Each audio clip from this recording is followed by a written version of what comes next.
Bom dia a todos. Sejam muito bem-vindos à videoconferência de divulgação de resultados do quarto trimestre de 2024 da SLC Agrícola. Meu nome é Rodrigo Gelain, sou gerente financeiro e de relações com investidores. Presentes aqui comigo, nosso CEO, Aurélio Pavinato, e o nosso CFO e IRO, Ivo Brum. É um privilégio estar com vocês nessa manhã. Informamos que essa videoconferência está sendo gravada. Será disponibilizada no site de RI da companhia, onde você encontra a respectiva apresentação. Destaco que, para quem precisar de tradução simultânea, temos essa ferramenta disponível no Zoom, ícone do globo, com a descrição Interpretation, localizada no centro inferior da tela. Ao selecioná-lo, escolha o seu idioma de preferência, português ou inglês. Para aqueles que ouvirão a videoconferência em inglês, há a opção de silenciar o áudio original em português, clicando em Mute Original Audio. Para o Q&A, sessão de perguntas e respostas, orientamos que suas perguntas sejam enviadas via ícone de Q&A, no botão inferior de sua tela. Por padrão da dinâmica, seus nomes serão anunciados para que façam sua pergunta ao vivo. Neste momento, uma solicitação de ativar seu microfone e câmera aparecerá na tela. Caso não queira abrir seu microfone e câmera ao vivo, favor escrever sem microfone ao final da pergunta para que eu a leia em voz alta. Ressaltamos que as informações contidas nessa apresentação e eventuais declarações que possam ser feitas durante a videoconferência relativas às perspectivas de negócio, projeções e metas operacionais e financeiras da SLC Agrícola constituem-se em crenças e premissas da administração da companhia, bem como informações atualmente disponíveis. Considerações futuras não são garantias de desempenho, elas envolvem riscos, incertezas e premissas, pois se referem a eventos futuros e, portanto, dependem de circunstâncias que podem ou não ocorrer. Investidores devem compreender que condições econômicas gerais, condições de mercados e outros fatores operacionais podem afetar o desempenho futuro da SLC Agrícola e conduzir a resultados que diferem materialmente daqueles expressos em tais considerações futuras. Agora eu gostaria de passar a palavra para o nosso CEO, Aurélio Pavinato, para iniciar nossa apresentação. Pavinato, pode prosseguir, por favor. Obrigado, Gelain. Bom dia. Agradecemos a participação de todos na videoconferência de divulgação dos resultados do quarto trimestre de 2024 da SLC Agrícola. Vamos para o slide 4, onde vamos comentar sobre o mercado do algodão. A cotação do algodão encerrou o mês de dezembro próximo a 70 centavos por libra, resultantes dos fundamentos de oferta e demanda a nível global.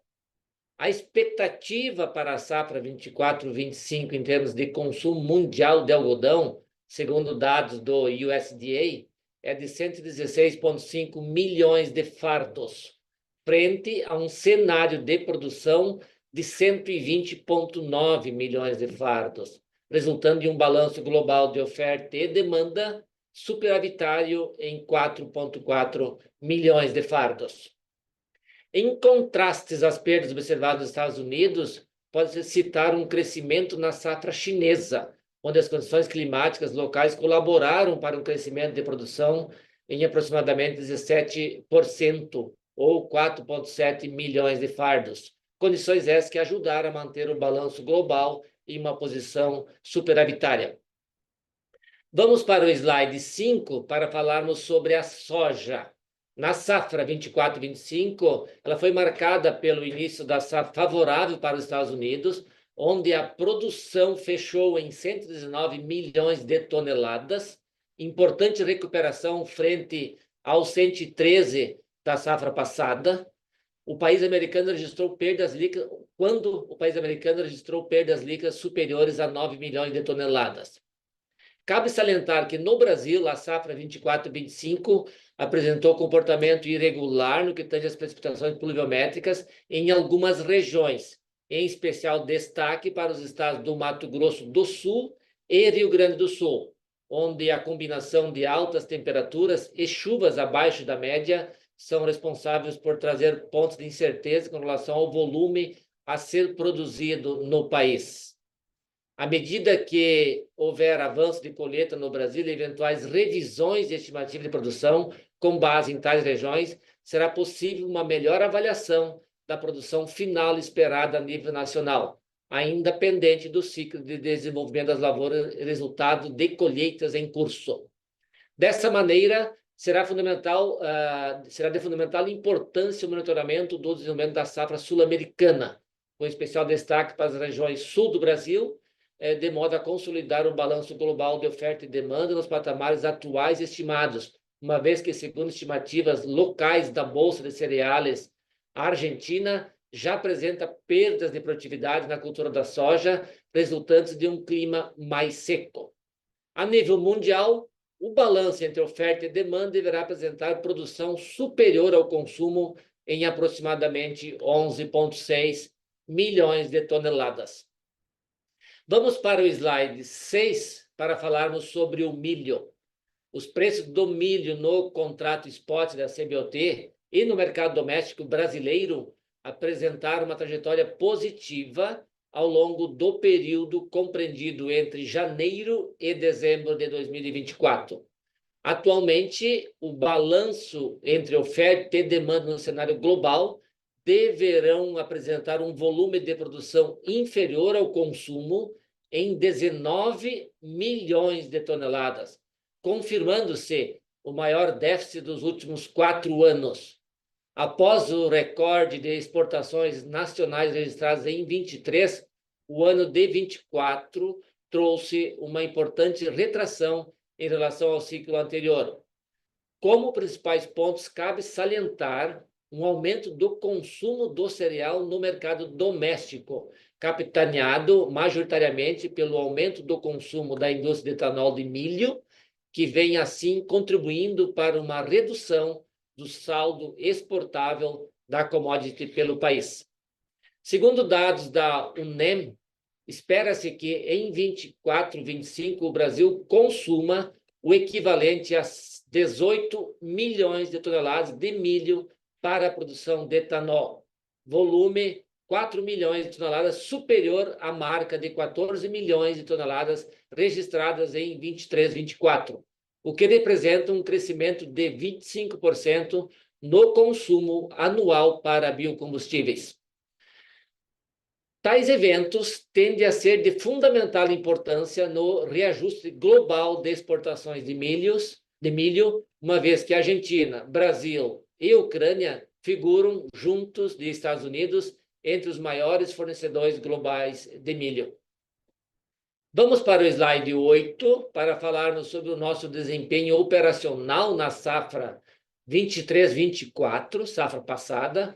A safra 23-24 de soja, ela foi impactada pela menor precipitação pluviométrica, que atingiu principalmente o oeste do Mato Grosso, região que sofreu redução significativa nas precipitações nos meses de outubro, novembro e dezembro de 2023. A safra de soja atingiu 3.264 quilos por hectare, a nossa safra de soja, de 17,5% inferior ao nosso orçamento.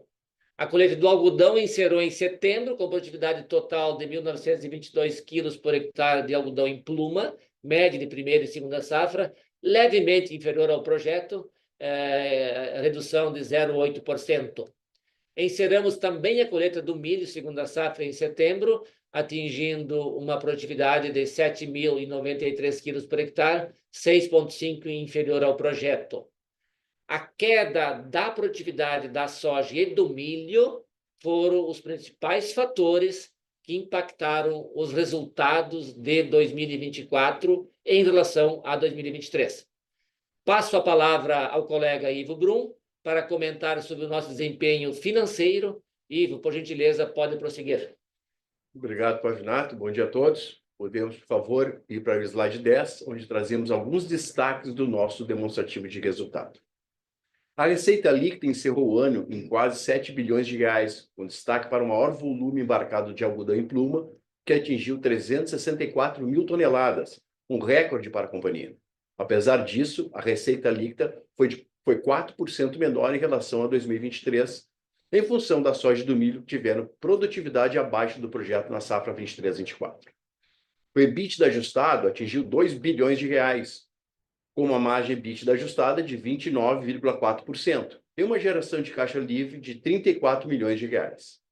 A geração de caixa foi impactada principalmente pela queda do resultado bruto da soja e do milho, pelo investimento para o crescimento de 60 mil hectares de área plantada para a safra 24 e 25 e pela aquisição da participação dos acionistas minoritários da SLC Lendico, conforme fato relevante, divulgado dia 7 de outubro de 24, pelo valor de 524 milhões de reais.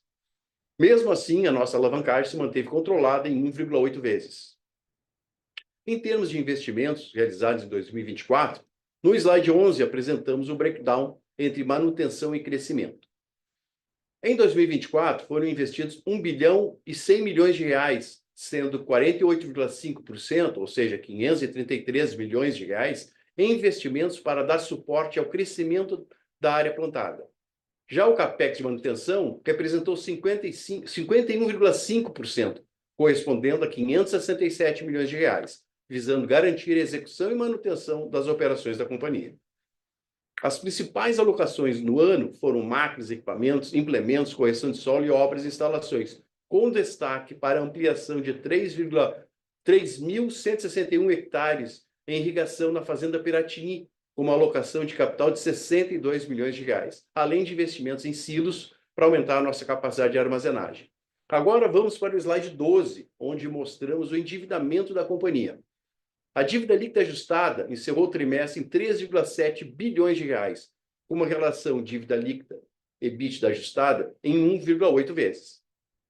A dívida líquida no período foi impactada principalmente pela redução de produtividade da soja 23-24 e pelo aumento de 10,6% na área plantada para a safra 24-25, que demanda CAPEX e capital de giro. Vamos avançar para o slide 13 para falarmos sobre o alongamento do endividamento.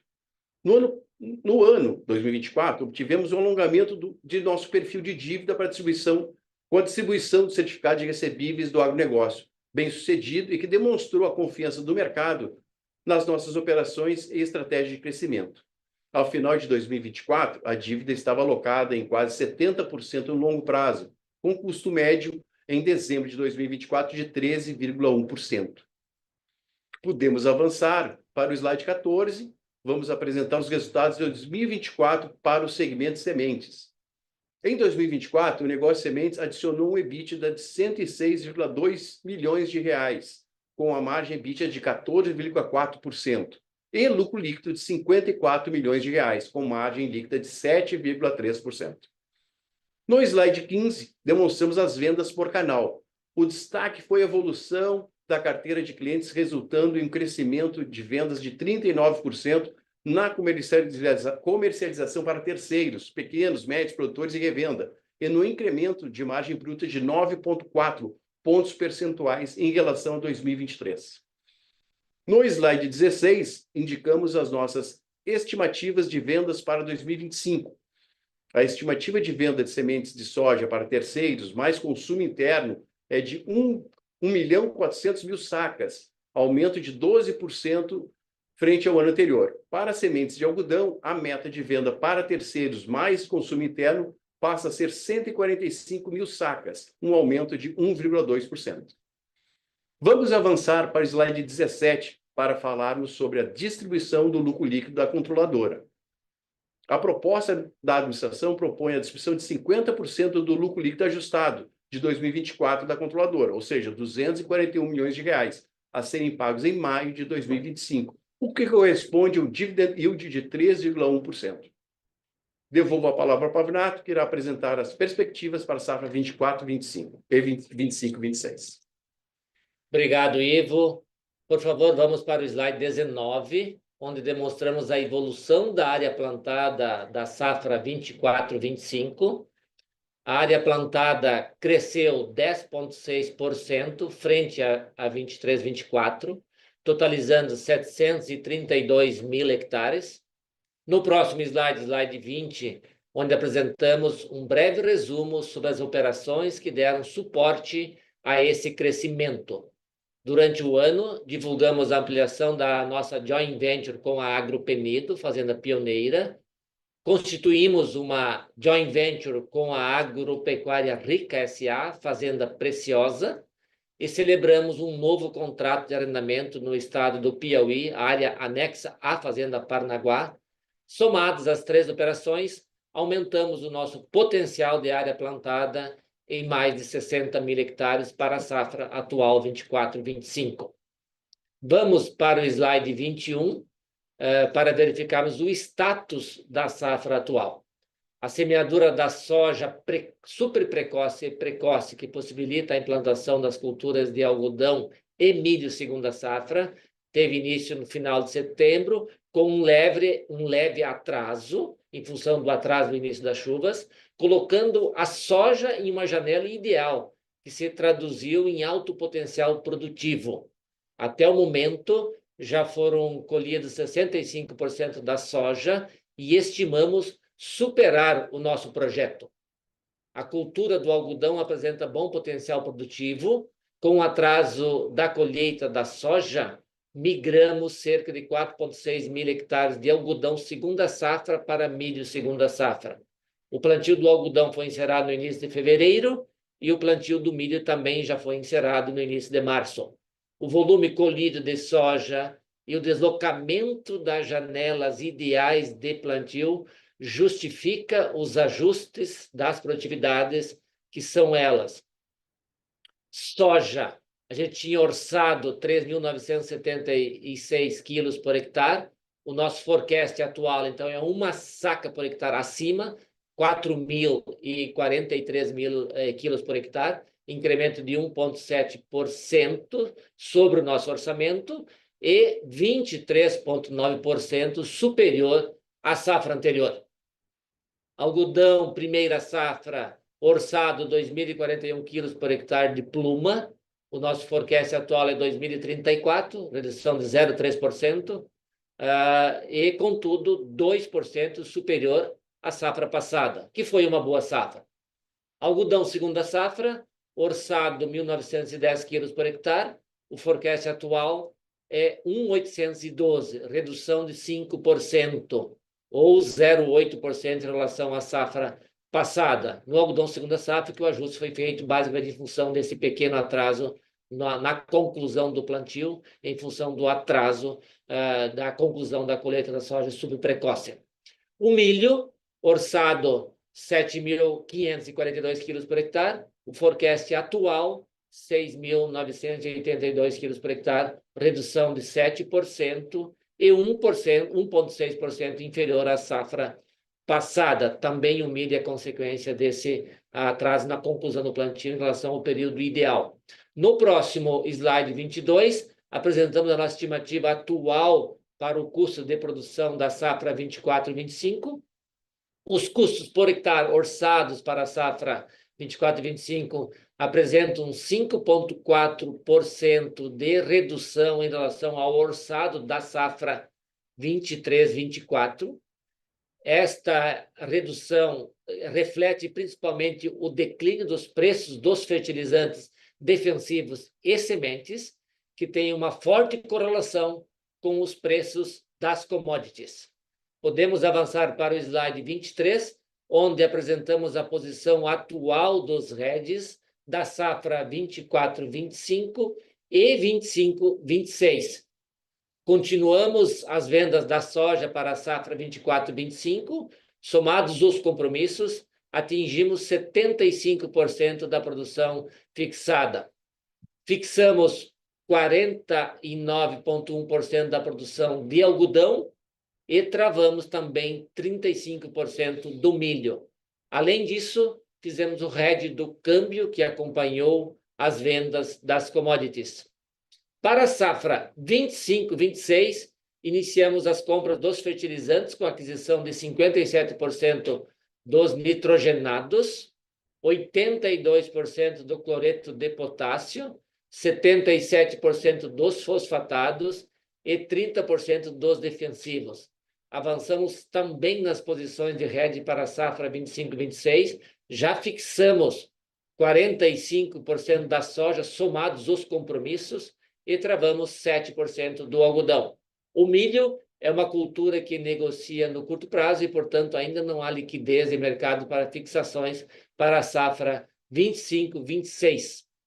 Agora podemos ir para o slide 24, onde trazemos novamente um breve resumo sobre a operação divulgada via fato relevante no dia 6 de março, recente. Divulgamos a aquisição da Syringes Agro Brasil Limitada por 135 milhões de dólares. A operação é 100% em áreas arrendadas, totalizando aproximadamente 96 mil hectares físicos. Após a confirmação e fechamento do negócio, em torno de 33 mil hectares físicos já possuem proposta vinculante para a aquisição dos direitos de operação pela Terros S.A., condição da transação. A SLC Agrícola, então, vai operar 63 mil hectares físicos em torno de 100 mil hectares de área plantada, incluindo a segunda safra. O plano de produção é de manter o plantio de soja e milho nos primeiros anos. O algodão será implantado a partir do terceiro ano de produção. O controle da operação pela SLC Agrícola deverá ocorrer a partir do dia 1º de julho de 2025. Podemos avançar para o slide 25, onde demonstramos os impactos dessa transação em termos de entrega da nossa estratégia. A nova operação ela permitirá um crescimento de 14% sobre a área plantada na safra 24-25. Além disso, em termos de diversificação estratégica no nosso portfólio de terras, o que contribui para dirimir riscos climáticos. Podemos ir para o slide 27 para falarmos de alguns destaques em termos de ESG e premiações. Conquistamos novamente os selos Great Place to Work, Agro e Rio Grande do Sul. Além disso, fomos agraciados com o selo Mental Health, concedido pela Great People, a mesma organização responsável pelo Great Place to Work. O selo avalia o estágio da saúde mental dos colaboradores e atingimos um nível operacional, reforçando nosso cuidado com o bem-estar e a qualidade de vida de nossa equipe. Indo para o slide 28, recebemos em agosto novamente o selo Ouro do Programa Brasileiro GHG Protocol, pelo inventário da empresa de 2023, referente às emissões de gases do efeito estufa. No business de sementes, atingimos o tricampeonato do Prêmio MESC, que reflete o compromisso contínuo da SLC Sementes em oferecer sementes de altíssima qualidade e um atendimento excepcional aos nossos clientes. Para finalizar, ganhamos o troféu Transparência ANEFAC. Em outubro, pela 6ª vez, ganhamos o prêmio, que é um reconhecimento pela transparência e qualidade das demonstrações financeiras. No slide 29, trazemos a certificação em agricultura regenerativa. Ampliamos significativamente nossas áreas certificadas em práticas de agricultura regenerativa pelo padrão Regenagri, além das fazendas Planalto e Pamplona, certificadas desde 2023, passaram a integrar essa conquista as fazendas Palmares, Pantanal, Planeste e Planorte. Juntas, essas unidades somam 137 mil hectares certificados, marcando um avanço expressivo em direção ao nosso sonho grande.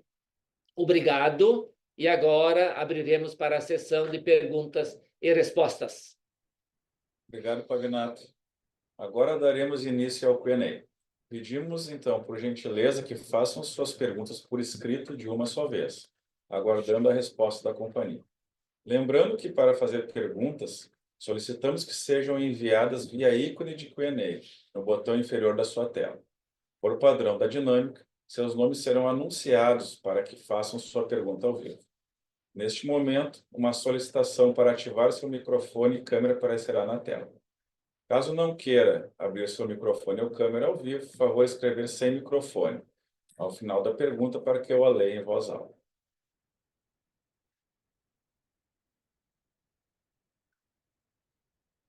Nossa primeira pergunta é do Gabriel Barra, do Citi. Bom dia, Gabriel. Por favor, pode abrir teu microfone e câmera e seguir com a pergunta.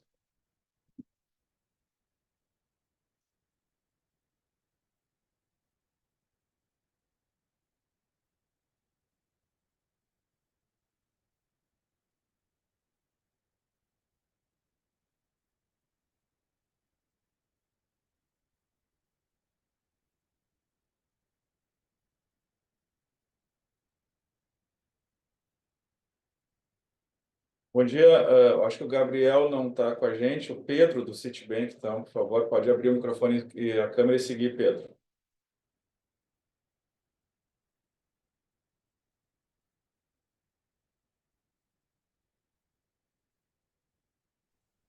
Oi, pessoal, tudo bem? Bom dia. Primeiro, obrigado pela oportunidade de fazer pergunta aqui e parabenizar pelo resultado. Eu tenho aqui duas perguntas no sentido da operação de semente. Primeiro, eu queria entender um pouco melhor do que vocês estão esperando para 2025 e 25 e o racional por trás das metas de crescimento de vendas, se não me engano, acho que é de 12% na soja e 1% no algodão. Entender o porquê desse crescimento um pouco menor no algodão, sendo que a companhia deve crescer a produção de algodão nessa safra, principalmente por conta do aumento da área plantada. E o que vocês esperam com relação a preço para 2025? Faz sentido esperar uma queda de preço por conta do aumento da produção de ambas as culturas nessa safra? E com relação à operação de 24, queria ouvir de vocês assim, o que vocês podem compartilhar com os principais highlights da operação, porque parece que a SLC foi bem acima da média da indústria, e mesmo com o crescimento de volume, apesar do clima adverso, e com o crescimento das despesas, a companhia conseguiu manter uma margem EBITDA boa. Eu acho que são esses pontos. Obrigado. Bom dia, Pedro. O nosso negócio de sementes, a gente está ampliando o mercado, semente de soja, e o mercado de sementes de soja é um mercado muito grande. O Brasil planta 47 milhões de hectares de soja, então é um mercado muito grande. Então, o crescimento de vendas ao longo desse próximo ano está dentro da estratégia nossa de continuar crescendo esse negócio. O crescimento nas vendas de algodão, ele tem uma dinâmica um pouco diferente. O algodão são grandes produtores que plantam algodão no Brasil. Grande parte atual da nossa produção de sementes ela vai para o consumo próprio. Então, nós estamos, neste momento, iniciando a desenvolver o mercado de sementes de algodão. Então, por isso que a gente está indo com mais calma em termos de expectativa de crescimento nas vendas das sementes de algodão. Então, basicamente, esse é o racional de nós não estarmos apostando tão forte nesse crescimento de vendas de algodão nesse próximo ano. Obviamente, dependendo da área plantada nossa de algodão, pode representar uma maior demanda ou menor demanda interna de consumo, no caso de semente de algodão, que isso pode representar um número diferente, né?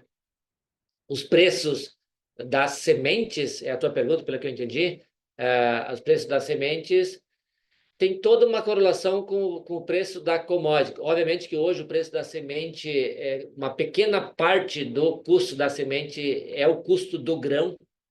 Grande parte dos custos das sementes são os royalties que são pagos em função das biotecnologias e também do germoplasma, né? Então, a gente estava acreditando que nós teremos uma estabilização nos preços das sementes e provavelmente uma pequena elevação nos preços das sementes em relação à safra passada, porque a safra passada nós tinha um preço das commodities em reais um pouquinho menores do que os preços atuais. Quando a gente olha os preços das commodities em reais, tanto a soja quanto o algodão. E por isso que a gente acredita nessa estabilização dos preços. Então, obviamente, os resultados das sementes vai depender muito mais da nossa eficiência produtiva em termos de custo de produção. Conseguir ter um custo igual ou menor do que o custo da safra passada, a gente pode ter, inclusive, margens melhores na safra que vem.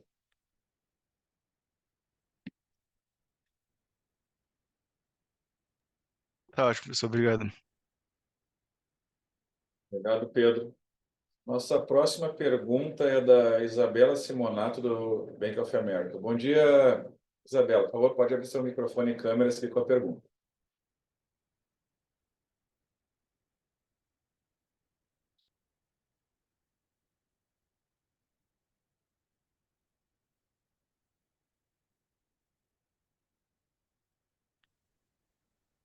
Bom dia, Janaína, Pavinato e Ivo, vocês me escutam? Positivo, Isabela. Obrigada, bom dia. Eu tenho duas perguntas. A primeira delas, eu queria ouvir um pouco de vocês, como vocês estão enxergando o mercado de grãos, né, principalmente soja, milho e algodão, em função, né, da guerra comercial Estados Unidos-China. Acho que a gente entende, né, os Estados Unidos perdendo competitividade, provavelmente maiores exportações brasileiras, enfim, um pouco de como vocês estão enxergando dinâmica de preço e oportunidades aí nesse cenário. Essa é a primeira pergunta. E a segunda, acho que quando a gente olha todo esse movimento, né, de expansão que vocês fizeram, que foi bastante relevante, e a alavancagem, como que vocês estão enxergando balanço, né, expectativa de desalavancagem para frente, e se diante desse cenário, esse passo aí de expansão, a gente pode esperar que, de certo modo, continue ou não? Acho que vocês chegaram no tamanho aí, pelo menos para as próximas duas safras, que faz sentido para vocês. Obrigada. Obrigado pelas perguntas, Isabela, bem estratégicas. Vamos então para o preço das commodities, como é que nós estamos vendo essa relação com a guerra comercial. Primeiro, deixa eu fazer um resuminho, depois o Ivo daí responde sobre a alavancagem.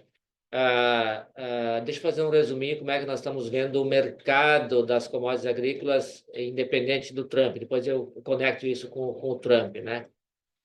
Quando a gente estuda a evolução na oferta e demanda, e especialmente na relação estoque-consumo a nível global, neste momento, nós estamos numa condição de estoque-consumo mais alto na cultura da soja. E apenas na soja. O normal seria um estoque-consumo de 28%, o normal, e hoje nós estamos com 30%. Só que aonde que está esse estoque? Ele está na China. A China, se eu excluo a China desta conta, a China hoje está com 43 milhões de toneladas de estoque de soja. O normal seria ter um estoque consumo a nível global de em torno de 18%, e o estoque consumo a nível global, excluindo a China, está em 16%. Ou seja, estamos com estoque alto de soja no mundo, mas este estoque está dentro da China. Então, a gente acredita que isso, de certa forma, dá uma sustentação para o preço da soja. Quando a gente olha para o preço do milho, novamente, a relação estoque-consumo normal é 28%. Hoje, a nível global, o estoque-consumo está 23% apenas. Por isso que o milho tem sustentado preços mais altos. E numa perspectiva, novamente, este ano houve um déficit entre produção e consumo, e a expectativa, quando a gente simula a safra 25, 26 a nível global, novamente teremos déficit de produção de milho versus o consumo, ou seja, sustentando preços de milho, criando uma expectativa positiva, na verdade, para os preços para o milho, e que indiretamente sustenta o preço da soja também. Então, nós estamos com uma visão de que os preços da soja e milhas estão em patamares baixos hoje, especialmente soja, o milho não tanto, e que os preços devem se sustentar nestes patamares, e por que não terem repiques positivos, obviamente dependendo das evoluções dos mercados climáticos. Sempre quando tem algum evento climático mais extremo, acaba provocando algum rally em termos de preços. Essa é a nossa visão para os preços. No caso do algodão, o cenário de demanda, que é um cenário sempre duvidoso, e por isso que o algodão mesmo estando com estoque consumo de algodão num patamar, relação estoque-consumo adequado, o preço caiu muito, sempre conectado com essa questão da insegurança. Vai ter uma recessão na Europa e nos Estados Unidos. Aí passou essa fase da recessão na Europa e nos Estados Unidos, aí veio o Trump. Estou conectando com o Trump. Então, o Trump hoje está gerando uma insegurança em relação à demanda, e isso pressiona os preços do algodão. Então, para fechar a parte do algodão, nós acreditamos que o preço hoje, a nossa visão, o preço ele está baixo, é um preço abaixo do custo de produção dos principais países que produzem algodão. Hoje esse preço de algodão que nós temos no patamar de 68, 70 centavos, e essa insegurança em relação à demanda é o que tem provocado essa pressão sobre os preços. Então, novamente, alguma mudança nesse cenário, alguma estabilidade ali na frente, até agora, os primeiros meses de Trump foram meses turbulentos, né? Muito turbulentos, porque põe tarifa, retira tarifa, uma insegurança absurda em termos de para o mercado. Então, isso está gerando essa insegurança no mercado. Então, o efeito Trump sobre o algodão, ele é negativo. Esse é o resumo. Em função dessa insegurança na demanda, não na demanda do algodão, na demanda do produto final produzido com o algodão, da fibra, da roupa produzida com algodão, que está conectada com a questão do PIB europeu e o PIB americano, né?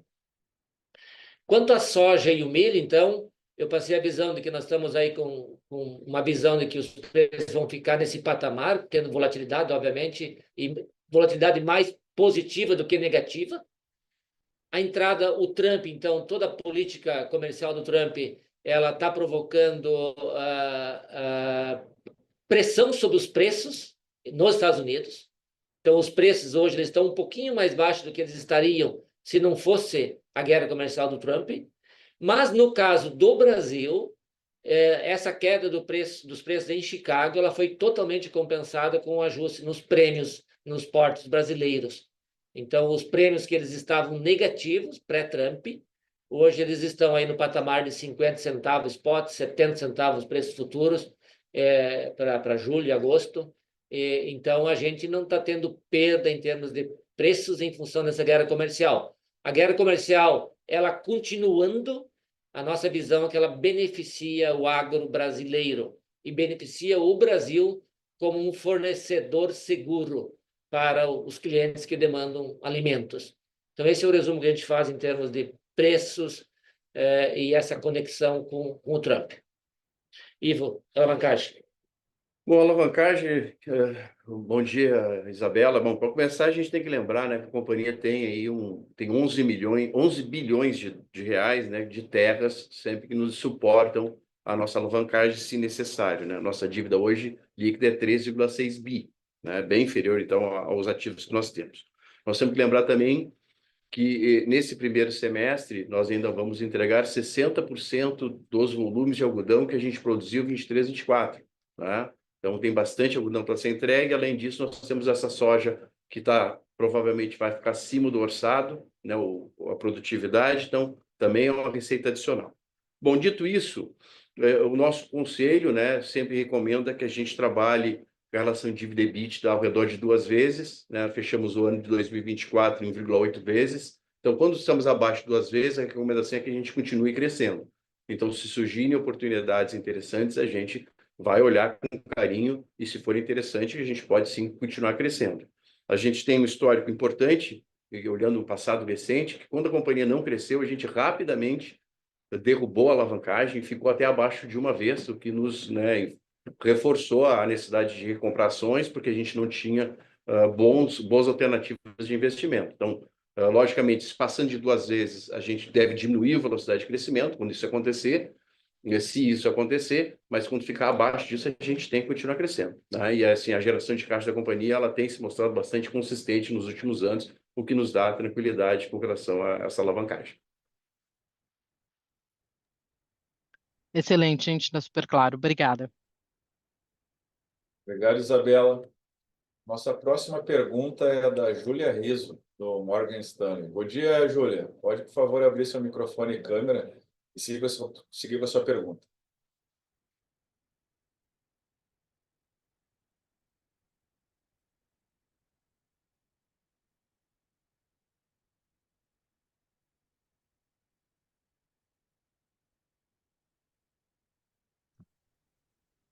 Olá, bom dia. Me escutam?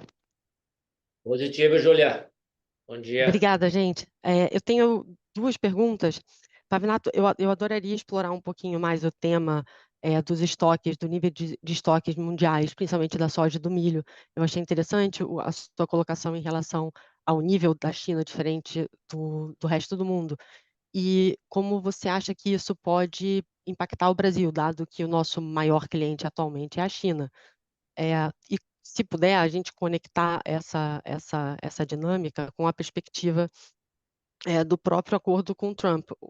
No Trump One, ele foi muito mais incisivo em relação aos temas agrícolas do que aparentemente ele está sendo até agora, apesar das incertezas. Acho que seria interessante, você já comentou da pressão nos preços em Chicago, sendo parcialmente compensados pelos prêmios aqui no Brasil. O que você vai para frente? Se esses prêmios já estão incorporando uma guerra maior, uma tarifa vindo, ou ele daqui para frente ele poderia até se reduzir, né? Acho que por enquanto essa é a primeira, depois eu queria fazer um follow-up em custo de produção. Tá, perfeito, Júlia. Assim, ó, então, o quanto que a China dependia dos Estados Unidos em 2018 na oferta de produtos agrícolas e o quanto que ela depende hoje. Isso mudou radicalmente. Lá em 2018, a China estava com estoque de soja de 23 milhões de toneladas. Agora está com estoque de soja de 43 milhões de toneladas, né? Lá em 2018, metade das importações da China, em torno de 30 e poucos milhões de toneladas, vinha dos Estados Unidos, a outra metade vinha do Brasil. Agora, neste ano, agora fechou 26 milhões de toneladas foram importadas pela China dos Estados Unidos, 73 milhões foram importadas do Brasil em 2024. A previsão para 2025 agora, a China vai importar em torno de 80 milhões de toneladas do Brasil e 21 milhões de toneladas dos Estados Unidos. Ou seja, a dependência da China para com os Estados Unidos na importação de alimentos reduziu drasticamente.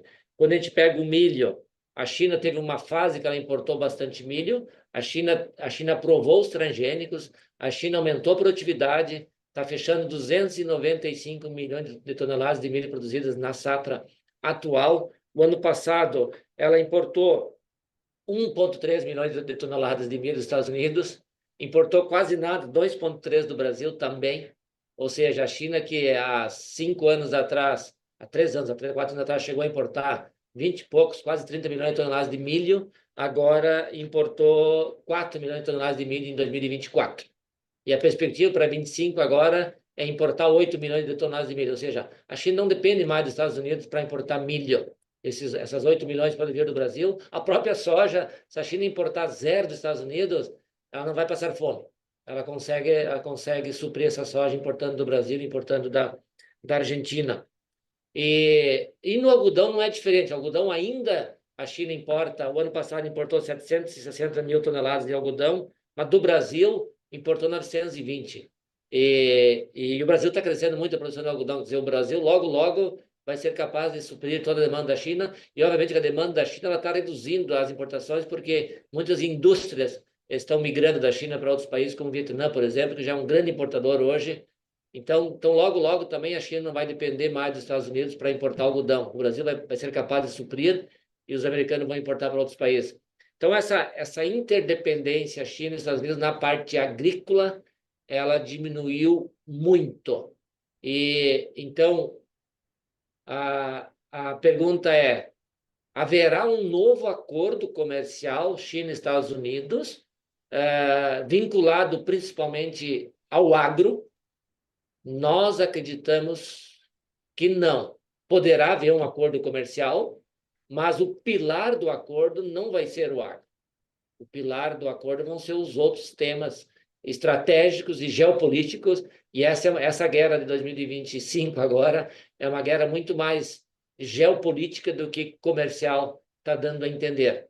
E isso, então, por isso que a gente já não acredita essa influência tão forte, porque um acordo comercial, como aconteceu no Trump 1, ela poderia, desse segundo step, não ser benéfico para o Brasil. Tem um acordo comercial que a China ia importar volume grande dos Estados Unidos subtraindo do Brasil. A gente não acredita nessa perspectiva de que isso vai acontecer.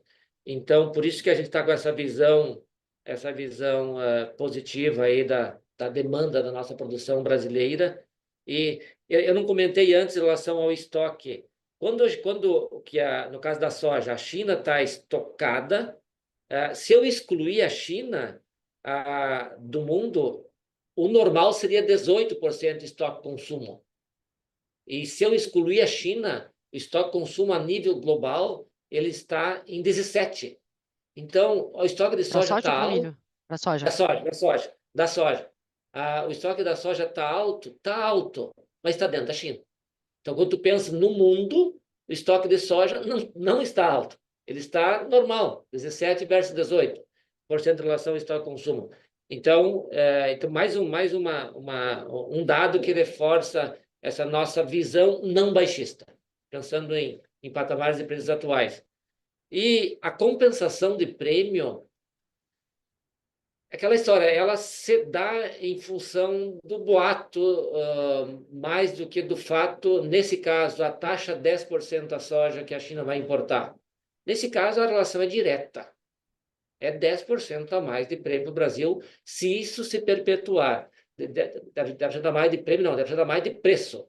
Quer dizer, se o preço é 10, tem uma taxação de 10%, vai ser $1 de prêmio, que isso se perpetuando, vai ser $1 de prêmio adicional que nós vamos ter aqui no Brasil em relação ao que seria o prêmio normal. Aquela história, qual que é o prêmio normal? Aí é oferta e demanda. Aí tem o prêmio normal do Brasil é até um prêmio positivo de 50 centavos. Os prêmios ruins é quando o prêmio está negativo, como aconteceu nos últimos 2 anos, em função da over-oferta do Brasil. Então, eu falo $1 a mais seria em relação ao prêmio normal. E neste ano de safra muito boa no Brasil, o prêmio normal seria estar 0 ou negativo, como estava até um mês atrás. E agora ele já subiu 50 centavos, 60 centavos. Então, ele já subiu o equivalente a 60 centavos ou 6% em relação a um potencial de subir 10%, que é a tarifa, né? Então, esse é o resumo da questão. Sobre o algodão, eu comentei que o normal seria de que o estoque hoje, eles estão normais hoje no mundo, né? E o estoque normal do algodão é 67%. Ele não é 20%, não é 30%. No caso do algodão, quando o USDA faz o corte ali, no mês de agosto, se não me engano, julho, ele sempre tem um estoque alto, né? E a nível mundial. Esse estoque também está dentro da China. Quando eu excluo a China, o estoque normal é 18%. E hoje está 17%. Então, por isso que também eu comentei antes, né? O preço do algodão está baixo em função dessa incerteza de demanda. Senão, não justificaria o preço do algodão estar tão baixo como ele está. E, obviamente, a parte positiva é que preço baixo de algodão no primeiro trimestre é quando o hemisfério norte planta. Estados Unidos, Índia, China, Paquistão, os principais produtores mundiais, obviamente depois do Brasil, plantam. E isso acaba sendo positivo, porque esses países que plantam algodão, eles vão acabar reduzindo a área de algodão no ano atual em função dos preços baixos neste momento. O americano, que tem o preço mínimo dele garantido com base no preço de fevereiro, então fevereiro fechou um preço baixo, o algodão, então isso acaba sendo negativo para a decisão do produtor americano de plantar algodão, e tanto que a expectativa da Associação de Produtores de Algodão dos Estados Unidos é de uma redução de área plantada de algodão neste ano agora, plantio agora está começando agora já, março, abril, maio, redução de 15% na área plantada nos Estados Unidos. Além disso, as previsões climáticas dos Estados Unidos estão bem desfavoráveis. Previsão de seca já está no ambiente seco na região do algodão, seca severa ou seca moderada, e as previsões não são favoráveis para a chuva dos Estados Unidos. Então tem o fator redução de área que está para acontecer nos países do hemisfério norte que vão plantar algodão, e tem o fator clima que também previsto ser desfavorável. Aí, com isso esse cenário que a gente acredita de sustentação de preços podendo ter upsides. Essa é a nossa visão de preço. A tua segunda pergunta? O cenário da próxima safra americana, dado que você foi falar um pouco do clima, seria interessante um pouco ouvir a perspectiva. Eu entendi pelo seu comentário anterior que você acredita, que o senhor acredita que o déficit no milho vai continuar mesmo com o aumento da área plantada do americano para a safra 25-26. Eu entendi correto? Talvez seria Corretamente. interessante ouvir um pouco dessa perspectiva de produção para os Estados Unidos. Corretamente. O E aí, milho... a última, que eu não quero mais atrapalhar o tempo de vocês, é em relação aos custos, às compras dos insumos, que me parece estar um pouquinho atrasada do normal para esse período. Se eu entendo que vocês têm alguma visão diferenciada para os próximos períodos. Tá.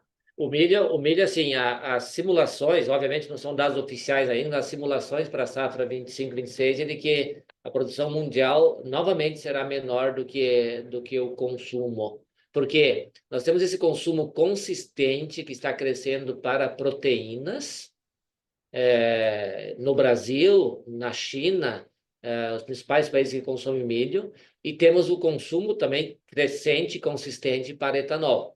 Então, o Brasil esse ano consumiu 18 milhões de toneladas, o ano passado. Esse ano agora deverá consumir 22 milhões de toneladas para etanol. A Índia ela começou produzindo etanol de cana, ela já mudou para etanol de milho, para não competir com açúcar. Então, a Índia hoje ela está destinando a sua produção doméstica para a produção de etanol, de milho para a produção de etanol, e está importando mais milho para o consumo das pessoas. Então, por isso que o crescimento na demanda de milho ela é consistente. E aí, num cenário de produtividades de acordo com a linha de tendência, o próximo ano, ainda mesmo com a expansão de área nos Estados Unidos, que deverá acontecer, nós não deveremos ter a produção acima do consumo, surplus, na produção de milho. É por isso que esse é o cenário positivo do milho. O milho, quando a gente olha soja e milho ao longo dos anos, pegar os últimos 10 anos, a soja cresce o consumo 10 milhões por ano de toneladas. O milho cresce 20 para ração, porque o mix de ração soja e milho é o que faz a ração do porco e das aves. Mas só que o milho adiciona mais 7 milhões de toneladas por ano para a demanda por etanol. Então, por isso que o milho está crescendo consistentemente e está sustentando, então, aí os preços, né? Os insumos, nós estamos, este ano, mais avançados do que o ano passado, em termos de compra de insumos. Fertilizante, a gente está seguindo mais ou menos a mesma velocidade, acertamos a compra, tanto do potássio, quanto do fósforo, quanto do sulfato de amônio que a gente comprou. Esse 50 e poucos % do N é o sulfato de amônio, não é a ureia. Então, falta comprar ureia, e tem tempo para comprar ureia, tem a expectativa de acordo comercial, ao fim da guerra na Ucrânia, o preço do gás natural vai reduzir, e aí, com isso, a ureia vai voltar para os patamares históricos dela, né? Então, quando a gente olha assim, as compras que a gente fez para a safra 25-26, elas estão novamente proporcionando nós um ajuste de custo positivo para a safra 25-26. Então, esse é o cenário favorável. Os defensivos, o ano passado, foi o inverso. Neste momento, os defensivos estavam caros e caindo. A gente esperou e compramos mais ali para abril, maio, junho, os defensivos, e pegamos preços menores. Este ano, os preços hoje no mercado internacional, eles estão em patamares interessantes.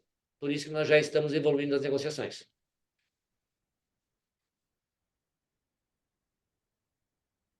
Muito obrigada. Beleza, Julia? Obrigado, Júlia. Nossa próxima pergunta é do Matheus Enfeld, do UBS BB. Bom dia, Matheus. Por favor, pode abrir seu microfone e câmera e seguir com a sua pergunta.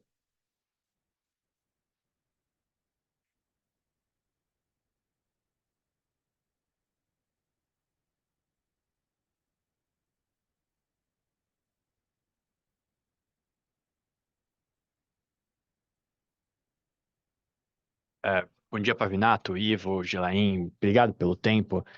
Eu tenho duas perguntas aqui. A primeira é no outlook de CAPEX para 2025. 2024 foi um ano com um crescimento importante, preparando para crescer 10% para a safra 24 e 25.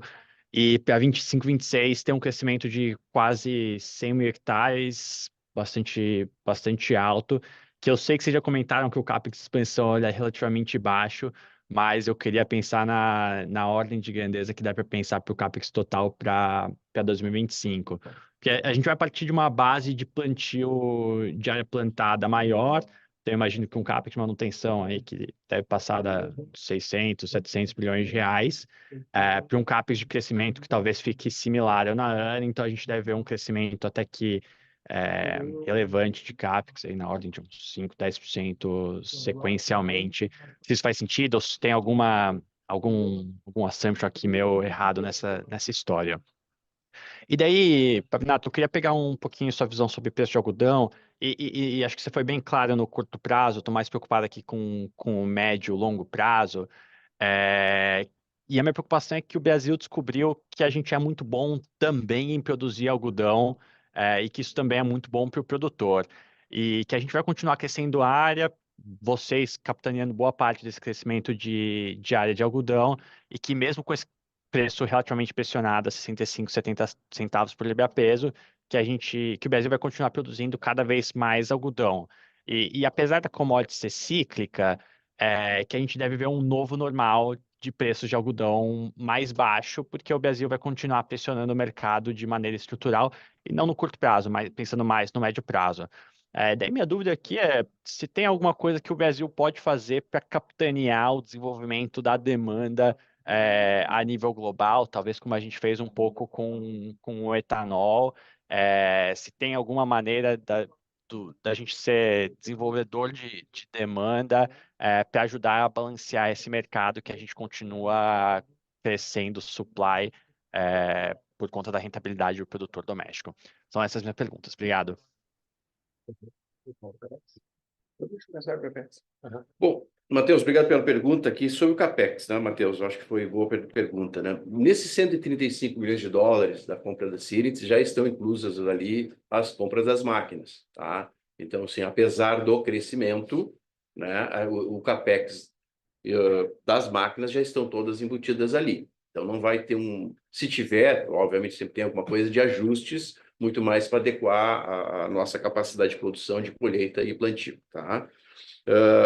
Tem razão, né? Ou seja, o momento que aumenta a nossa área plantada, naturalmente aumenta o nosso CAPEX de manutenção, e se tu fizer, então, essa relação CAPEX de manutenção e dividir para a área plantada e multiplicar pela nova área plantada, a tendência é isso, vai ter um pequeno aumento dessa área, desse CAPEX natural, né? Natural, e que tu pode claramente fazer esse ajuste no teu modelo de maneira bem simples, tá? Então, não existe assim, o CAPEX do ano que vem vai subir 5 a 10%, em função dessa aquisição nova, eu te diria que não, né? Tá tudo embutido ali dentro, a tendência é aumento do CAPEX de manutenção, relativo a exatamente essa área, e depois para frente aí vai depender de novos crescimentos. A gente tem uma intenção de continuar crescendo 35 mil por ano, que é o que mais ou menos tem sido histórico da gente, até maior que esse nosso histórico, né? Onde o Pavinato calculou, dá 41 mil hectares, mas vamos ficar só com os 35, então, ou seja, a gente tem espaço para continuar crescendo, e aí o CAPEX vai ficar, esse ano virou em torno de 1 bilhão, né? O ano 2024, eu acho que vai ficar muito próximo a esses valores aí. Matheus, sobre demanda de algodão, pergunta bem complexa essa, porque o algodão ele compete com as fibras sintéticas, né? Esse é o grande competidor internacional. Então, nós estamos discutindo. E aí, o Brasil, a competitividade do Brasil, realmente ela é disparada, superior aos concorrentes em relação a produzir algodão por um custo menor. E eu tenho dito que nós temos que trabalhar para produzir cada vez por um custo menor. Porque nós, tendo custo menor de produção, a gente vai conseguir vender algodão barato no mercado internacional e, com isso, aumentar a demanda. Porque o cliente nosso, ele tem, e o cliente da cadeia como um todo de fibras, ele tem a opção de comprar algodão ou comprar fibra sintética, né? E aí tem toda uma questão de desenvolvimento de mercado, pensando no cliente final, e esse é um trabalho que a Abrapa está fazendo hoje aqui no Brasil, com o programa Sou de Algodão, para aumentar o consumo de algodão aqui dentro do Brasil, e agora nós estamos discutindo com as associações americana e australiana para nós ter um projeto internacional de estímulo ao consumo de algodão. Mas é uma batalha difícil, você aumentar o consumo da fibra de algodão pela questão da concorrência que ela é forte com as fibras sintéticas. Por isso que quando a gente olha o cenário global, o Brasil ele vai tomar posição dos outros países. Os outros países vão reduzir a área plantada ao longo dos próximos anos e o Brasil vai aumentar e ocupar posição. Então, obviamente, o nosso foco tem que ser alta produtividade, baixo custo, para nós conseguir produzir algodão e ter lucro vendendo a 60 centavos. Acho que esse é o futuro do algodão no Brasil. Perfeito, obrigado. Obrigado, Matheus. Nossa próxima pergunta é do Guilherme Gutila, do BTG Pactual. Bom dia, Guilherme. Por favor, pode abrir seu microfone e câmera e seguir com a sua pergunta.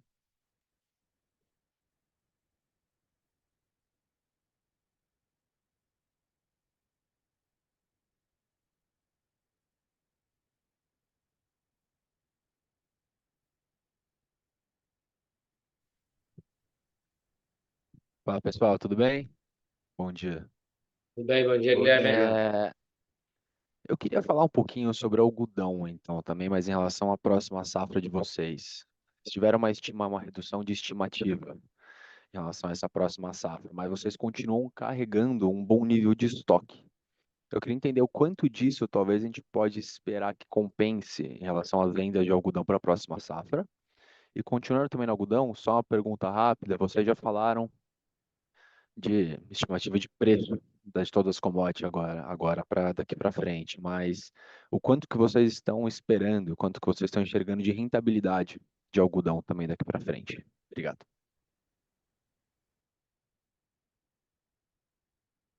Estoques assim, ó, Matheus. Guilherme, o ano passado, 24, nós entregamos uma parte da safra 23 e uma parte da safra 24. Mas, em resumo, nós entregamos o equivalente a uma safra inteira, em 24. E nós expandimos o algodão em 23, 22, 23, 23, 24. Então, agora, 2025, nós deveremos entregar um volume equivalente ao que nós entregamos em 24. Porque o saldo que sobrou de 23 para 24, ele foi similar ao saldo que sobrou agora de 24 para 25, da safra passada. E, obviamente, vão entregar a safra nova, que a gente vai colher em julho e agosto. Então, e, obviamente, agora com essa expansão de área, nós deveremos, esse ano agora, expandir o plantio de algodão na safra 24, 25, 26.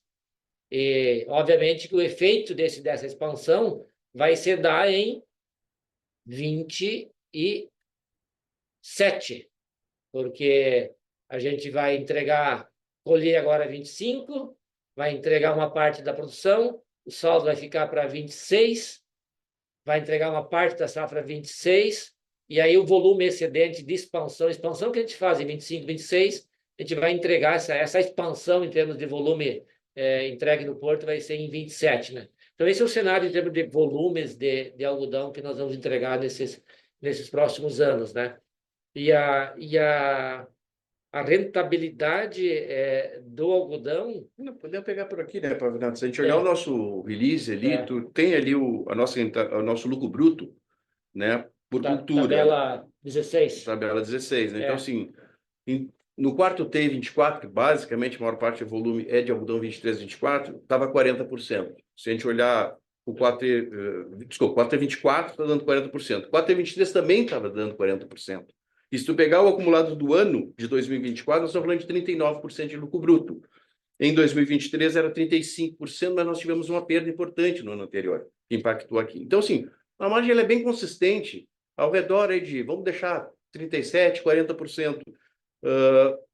Então, ou seja, existe, como o Pavinato comentou, uma oscilação importante dos preços, mas os custos também se adequam a isso, né, principalmente fertilizantes defensivos. Eu te diria assim, que essa margem parece bastante consistente, qualquer projeção pode te guiar com base nisso. Se você pegar o preço que nós vendemos, pegar o RED nosso no início do release, né? O preço que nós vendemos, o preço em dólar está menor do que a safra 24 e 25, que vai ser entregue agora em 25 e 26, o preço está menor, 76,9 centavos versus 81,5 da safra anterior. Mas do câmbio, era 5,43 na safra passada e agora 6,09. Então, quando eu multiplico um pelo outro, o preço em reais da safra 24 e 25, ele está 6% superior ao preço da safra passada.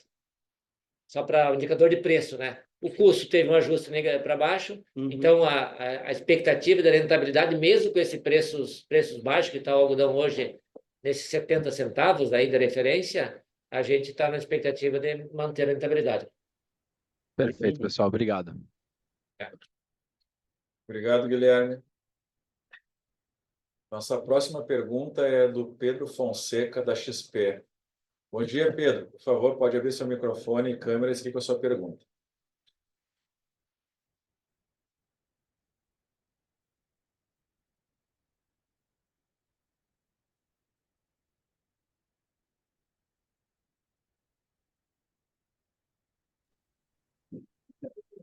Oi, pessoal. Bom dia, Pavinato, Ivo, Gelaim. Obrigado pela oportunidade. Eu gostaria de fazer duas perguntas, tá? A primeira é sobre custo. Acho que até queria aproveitar uma fala do Pavinato, né? Que vocês, de fato, operaram muito bem a aquisição de insumo, né? Quando a gente vê aqui o movimento de preço e a evolução que teve do terceiro tri para o quarto tri, parece que a companhia, de fato, operou muito bem. Dito isso, quando a gente pensa aqui no guidance, né, de custo, olhando para frente, faz sentido a gente pensar, talvez, que o viés aqui para uma eventual revisão seja de um custo menor do que o inicialmente esperado, né, dado que vocês tiveram aí, operaram muito bem nessa questão de custo? Essa é a minha primeira pergunta. A segunda, queria explorar com vocês o que vocês têm visto em relação a novas tecnologias, a manejo, para a gente pensar como deveria ocorrer a evolução do ganho marginal de produtividade da companhia, pensando mais no longo prazo mesmo, tá? O que vocês têm visto aí de principais oportunidades, se tiver um tipo de granularidade por cultura, seria interessante também, para a gente pensar se eventualmente há espaço para uma aceleração no ganho de produtividade ou se isso para frente é menor. Esses são meus pontos, pessoal. Super obrigado. Bom, sobre os custos, né, Pedro, vamos lá. A gente teve realmente uma aquisição bastante favorável desses insumos ainda no ano passado, né, alguma coisa nesse ano, né, que foi bastante positivo.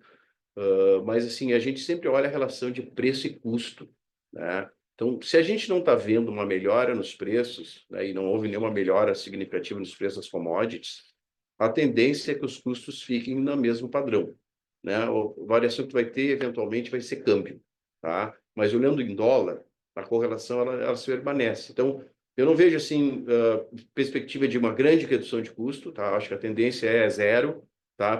Por essa relação. Pontualmente, a gente pode fazer uma aquisição que realmente faça toda a diferença, tá? Mas eu acho que, assim, nessa relação, até os defensivos estão em fase de aquisição agora.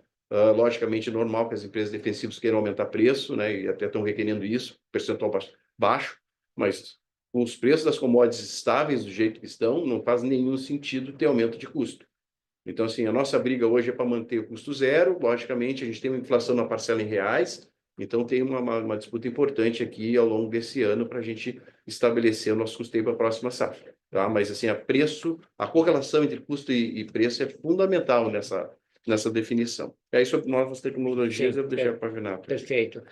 Só se complementar sobre os custos, se o câmbio se mantiver depreciado como está, aqueles custos nossos que eles são em reais, eles ficarão menores em dólares.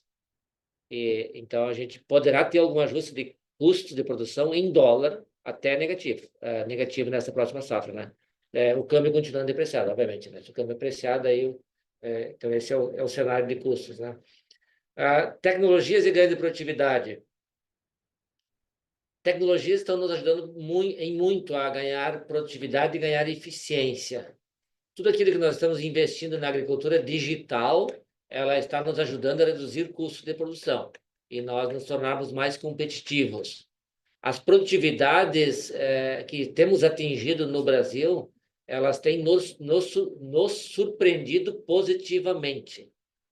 Obviamente, o clima ele tem sido cada vez mais volátil, então os eventos climáticos a gente tem que estar preparado porque eles estão acontecendo com maior frequência. Então não quer dizer que você tem um potencial produtivo mais alto que você vai conseguir atingir esse potencial todos os anos.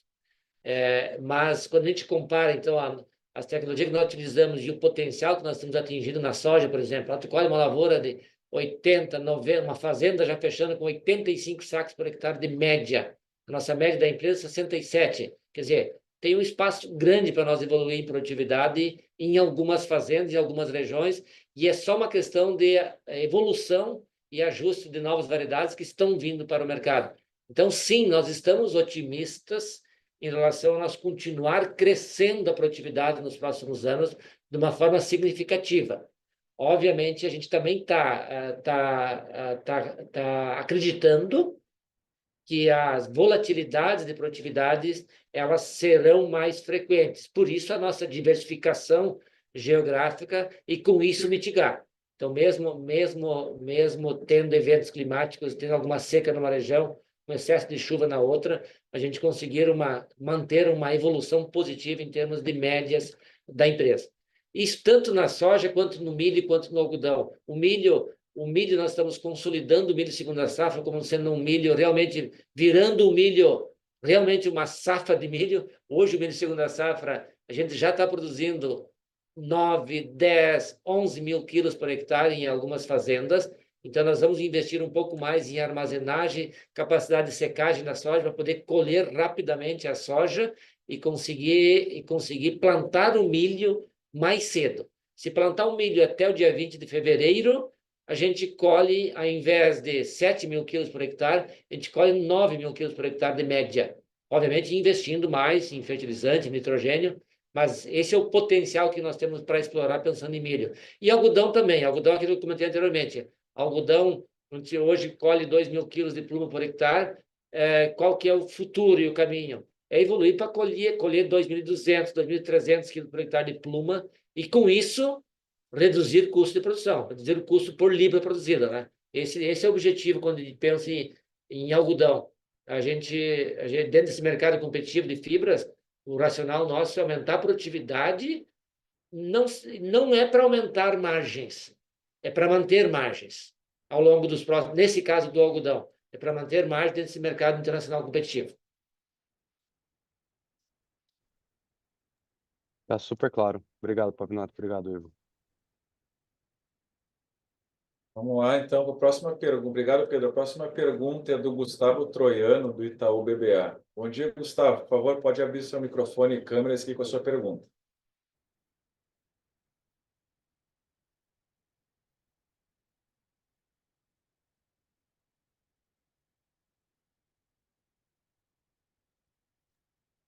Bom dia, pessoal. Conseguem me ouvir? Positivo, Gustavo. Bom dia. Bom dia. Obrigado pela oportunidade. Sempre bom falar com vocês. Pessoal, a minha primeira pergunta aqui, acho que na verdade as duas são sobre fluxo de caixa, né? Mas na primeira a gente fez um exercício já sobre, né, as expectativas de vocês sobre CapEx, né, para esse ano.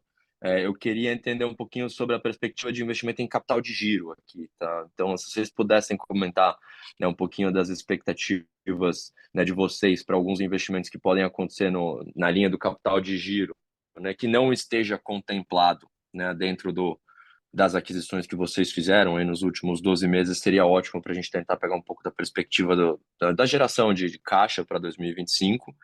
E aí a segunda pergunta, talvez derivando na primeira aqui, sobre a alocação de capital, dado o pleno ciclo de expansão de vocês, seria bacana ouvir a perspectiva de payout, né, olhando para frente, né? Vocês pagaram 50% agora, e aí eu queria entender se, de fato, vocês, né, enxergam espaço para continuar nesse nível de payout, assumindo que novas oportunidades de crescimento talvez não aconteçam no curtíssimo prazo, né? Então, mais para pegar um pouco da capacidade de vocês conciliar essa geração de caixa com a continuidade de distribuição do valor para os acionistas, tá, pessoal? Muito obrigado pelas perguntas.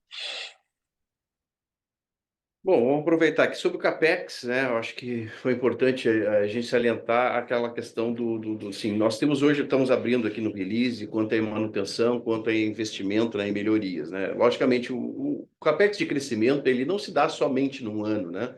Então, o Pavinato comentou agora, nós estamos aumentando a capacidade de armazenagem. Essa é numa fazenda, nós fizemos na fazenda Parnaguá um silo esse ano, né, que é uma fazenda que a gente já tem há tempo, cresceu a área, agora com a entrada de 15 mil hectares, demandou efetivamente um novo silo, né, uma nova capacidade de armazenagem, aumentava a capacidade de armazenagem, então estamos fazendo esse investimento. Fazenda Pioneira também aumentou de tamanho, também estamos fazendo um investimento em silo esse ano. Preciosa. Preciosa também, exatamente. Então, ou seja, às vezes não acontece imediatamente no ano posterior, no ano né, tu faz a contratação, ou no posterior, a gente espera o melhor momento para fazer esse investimento, quando a gente percebe que é a melhor solução para a fazenda, tá?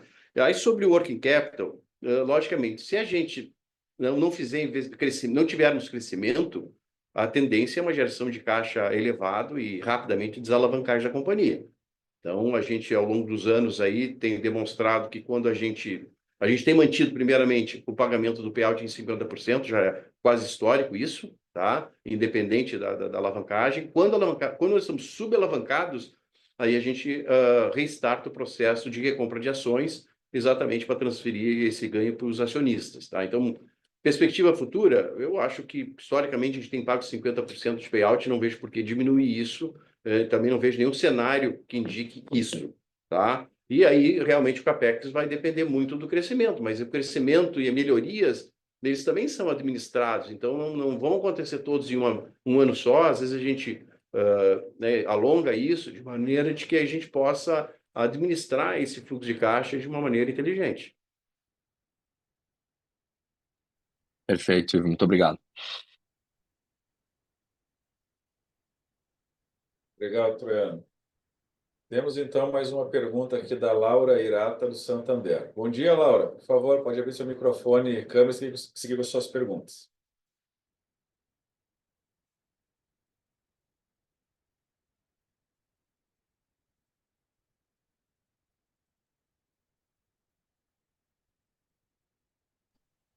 Oi, bom dia, pessoal. Me escutam? Positivo, Laura, bom dia. Bom dia, obrigada, pessoal, pela oportunidade. É sempre bom ouvi-los. Eu queria fazer duas perguntas aqui do meu lado. A primeira, na verdade, é um follow-up, né, de pontos que já foram explorados, né, pelos colegas anteriormente. Mas eu queria entender melhor a visão de vocês para preço de fertilizantes, né, em 25, 26. A gente viu que vocês conseguiram, né, originar bem. Queria entender melhor, assim, linkando não só a originação, né, ter um pouco mais de color sobre a visão de vocês em relação à estratégia, né, de originação, mas também se vocês puderem falar um pouco de expectativas de rentabilidade, considerando, né, o que vocês já originaram. E aí também queria explorar um outro tópico aqui, que é em relação a novas culturas, né? A gente viu aqui no guidance de vocês um aumento, né, de área em sorgo. Eu queria entender melhor um pouco com a cabeça de vocês, né, para o outlook de sorgo, mas também explorar um outro tema. A gente sabe que vocês estão bem focados, né, em culturas não permanentes, né? Mas eu queria entender melhor se vocês consideram também, dada a demanda crescente por biomassa, em talvez adentrar essas novas culturas, como, por exemplo, o eucalipto. Obrigada. Obrigado pelas perguntas, Laura. Sobre os fertilizantes, conforme a gente anunciou, a gente comprou o potássio por um preço menor, em torno de 10% menor do que na safra atual. Então, esse é um indicativo positivo de ajuste de custo de produção para a safra nova. Comprou o fósforo num preço muito parecido ao safra atual, para a safra nova, e o nitrogênio um pouquinho parecido também, um pouquinho abaixo.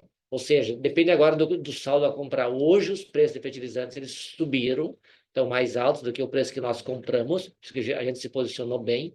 Então, depende agora do saldo a comprar, qual será o preço. Se esse preço do saldo a comprar for um preço similar ao safra atual, a média vai ficar abaixo da safra atual. Se o saldo a comprar for um preço superior à safra atual, poderá a média ficar similar.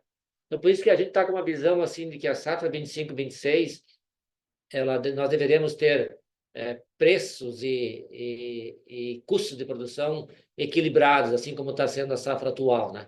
Então, a safra atual é uma safra que a gente vai recuperar margens agora na safra em 25 em função da produtividade, que voltou a ser a produtividade normal em relação ao que foi o ano passado, E a expectativa, então, nossa, pensando no futuro, é que a gente consiga manter margens normais também na safra 25-26, nesse cenário de commodities com preços baixos que estão hoje, né? E nesse câmbio, obviamente, que está hoje também, o câmbio sempre ajuda, o câmbio depreciado ajuda no nosso negócio, e então a gente está com essa visão de uma fase de normalidade de imagem da cultura. Não é os melhores anos da história, mas também não são os piores anos da história, os anos atuais. Novas culturas, sorgo é basicamente no Nordeste, lá no Maranhão. A Impasa instalou uma usina de etanol lá. E ela vai demandar milho e vai demandar sorgo. Nós temos uma área que a gente não consegue plantar milho porque já fica fora da janela do plantio do milho. Depois se colhe a soja. Então, ali nós estamos testando e tem potencial para nós ter uma área de sorgo plantado após o ciclo, a janela do milho, e com isso atender essa demanda da indústria de etanol, especialmente tanto lá no Maranhão quanto na Bahia. Bahia também, a Impasa está instalando uma indústria de etanol ali em Luiz Eduardo Magalhães e também vai ter essa demanda pelos grãos. Então, essas indústrias de etanol estão nos ajudando a gerar demanda tanto para o milho nosso, liquidez futura, inclusive, para o milho nosso, e assim como, no caso, o sorgo, né? Cultura permanente é um tema do momento, porque a biomassa está sendo demandada para a indústria de etanol, então, realmente é um tema que a gente está estudando e analisando esse potencial, mas não é o nosso foco principal, obviamente, a cultura permanente, né? A gente já estudou bastante culturas permanentes, tanto frutas quanto café que nós chegamos a plantar, e a gente nunca se empolgou muito com a cultura permanente. Mas hoje estamos estudando o assunto pensando nas biomassas. Super claro, muito obrigada pelas respostas. Obrigado, Laura. Não havendo mais perguntas, a videoconferência de resultados referente ao quarto trimestre de 2024 da SLC Agrícola está encerrada. O Departamento de Relações com Investidores está à disposição para responder novas perguntas e sanar quaisquer dúvidas. Muito obrigado aos participantes e tenham um bom dia. Bom dia.